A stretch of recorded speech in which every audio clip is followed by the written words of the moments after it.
एक महिला के शरीर को 1 मीटर लंबी स्टील पाइप ने आर पार भेद दिया था, लेकिन उसका पति जो एक डॉक्टर था उसे धक्का देकर अलग कर दिया। वह मुड़ा और अपनी पहली प्रेमिका की ओर दौड़ पड़ा, जिससे सिर्फ हल्की सी खरोंच आई थी।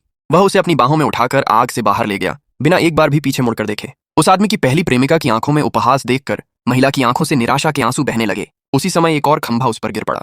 खुशकिस्मती से उसकी माँ वहां पहुंच गई। अपनी बेटी को मौत के मुहाने पर देखकर माँ फूट फूट कर रो पड़ी।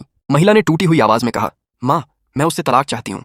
माँ उसे तुरंत अस्पताल ले गई, लेकिन उसकी चोटें इतनी गंभीर थीं कि पूरे अस्पताल में केवल उसका पति ही ऐसा डॉक्टर था जो उसकी सर्जरी कर सकता था। स्टाफ ने तुरंत उसे फोन किया, लेकिन वह अपनी पहली प्रेमिका की छोटी सी चोट का इलाज करने में व्यस्त था। उसने ठंडे स्वर में कहा, किसी और डॉक्टर को ढूंढो, और फोन काट दिया। यह सुनकर महिला के अंदर जीने की आखिरी इच्छा भी खत्म हो गई। आखिरकार ठंडे ऑपरेशन टेबल पर उसने अंतिम सांस ले ली। उधर उसका पति अब भी अपनी सफेद चांदनी की देखभाल में लगा था। तभी उसने बाहर नर्सों को किसी के निधन पर अफसोस करते सुना। अचानक उसके दिल में एक बुरा एहसास हुआ। वह भागता हुआ बाहर आया और पूछा, ऑपरेशन टेबल पर कौन था? नर्सों ने चुप्पी साध ली। कांपते हाथों से उसने सफेद चादर उठाई, लेकिन देखने से पहले ही उसकी पहली प्रेमिका गिर पड़ी। वह तुरंत उसकी ओर भागा। उसी समय भारी बारिश में उसकी सांस अकेली खड़ी थी, अपनी बेटी का सामान सीने से लगाए। वह फूट फूट कर रो रही थी। उसे लग रहा था कि उसकी बेटी की जिंदगी बर्बाद हो गई।